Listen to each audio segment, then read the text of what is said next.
यह बात उन दिनों की है जब मैं 9वीं कक्षा में पढ़ता था। तब मेरी उम्र 14 साल की थी। कुछ समय मैं अपनी फैमिली के साथ रहता था। मेरी फैमिली में मम्मी, पापा और मेरी छोटी बहन भी थी। मेरे पापा एक गवर्नमेंट की नौकरी करते थे, इसलिए हमें सरकारी क्वार्टर में रहना पड़ता था। जब मेरे पापा का प्रमोशन हुआ तब हमने उस कॉलोनी में एक बड़ा सा फ्लैट ले लिया। उसके बाद हम नए फ्लैट में शिफ्ट हो गए थे। मैं बहुत खुश था क्योंकि मैं सोच रहा था कि मैं अपना एक अलग से कमरा ले लूँगा। पता नहीं क्यों जिस दिन से हम उस घर में रहने के लिए गए थे तब से मुझे उस घर में अजीबोगरीब बेचैनी महसूस हो रही थी। उस घर में मुझे देर से सोने की आदत थी क्योंकि हमारा टीवी चैनल वाला हर रात को एक नई फिल्म दिखाता था और मेरे मम्मी पापा और बहन दूसरे कमरे में जल्द सो जाते थे। शुरू में तो सब कुछ ठीक था, लेकिन अचानक मुझे एक रात को जब मैं अपने बेड पर बैठकर मूवी देख रहा था तो अचानक मुझे रूम के बाहर से किसी की आवाज़ सुनाई दी। मुझे लगा कि मम्मी यहाँ पर पानी पीने के लिए उठी होगी। मैंने ध्यान नहीं दिया।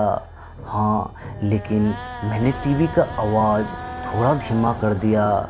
लेकिन 4 से 5 मिनट के बाद फिर से वही आवाज़ आने लगी। वह आवाज़ किसी औरत के चलने पर उसके पायल की आवाज़ आती हो, जैसे कि छन छन छन।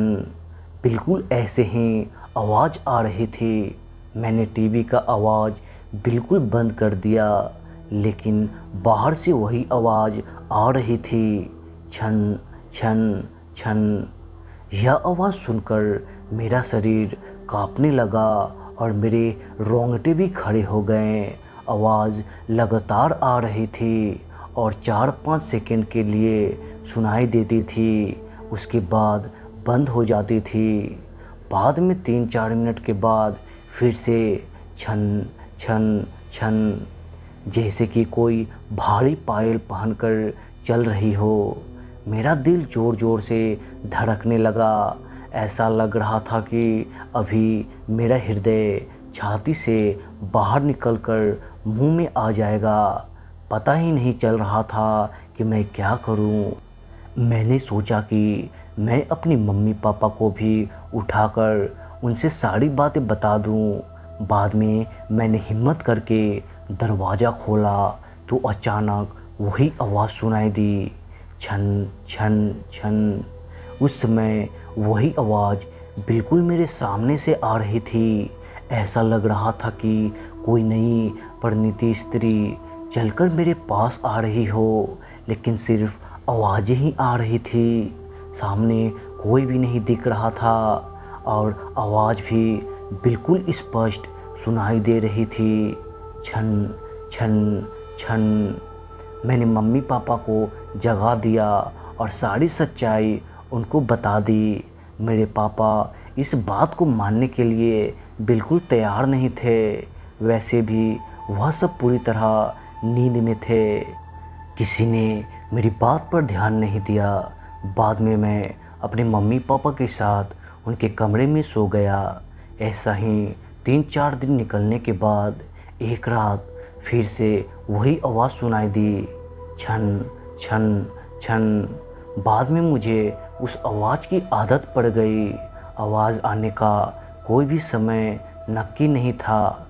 कभी कभी वह आवाज़ 10 बजे या फिर 10:30 पे भी आती थी, परंतु एक बात तो पक्की थी कि वह आवाज़ सिर्फ मुझे ही सुनाई दे रही थी और दूसरे किसी को भी नहीं। 8-9 महीने बाद हमें एक नया फ्लैट मिल गया और हम वहाँ पर शिफ्ट हो गए। उसी फ्लैट में हमारी जगह पर जो नए लोग रहने के लिए आए थे वो हमारे जान पहचान के लोग थे। उनका बेटा मेरा बहुत अच्छा दोस्त था और उनकी फैमिली काफ़ी बड़ा था। एक दिन वह अंकल हमारे घर पर आए और हमसे पूछा कि क्या आपको कभी कभी कोई आवाज़ सुनाई देती है क्या। बस यही बात सुनकर मुझे पूरा यकीन हो गया था कि वह कोई मेरा वहम नहीं था। उस अंकल के पूरे परिवार ने वह आवाज़ सुनी थी। आखिर में मेरी मम्मी पापा को यह यकीन हो गया कि मैं झूठ नहीं बोल रहा था। बाद में उन लोगों ने घर में पूजा पाठ करवाया। हमने यह बात जानने की कोशिश की थी कि उस घर में आखिर क्या हुआ था। जब जाकर पता चला कि उस घर में एक नहीं बल्कि 6 आत्माएं रहती है। उस बातों के 14 वर्ष हो गए हैं और अब मैं बड़ा हो गया। मुझे पता नहीं कि क्या वो आज भी वह आवाज़ सुनाई दे रही है या नहीं, लेकिन आज भी मैं इस आवाज़ के बारे में सोचता हूँ तो मेरे मन में एक अजीब सा डर लगने लगता है।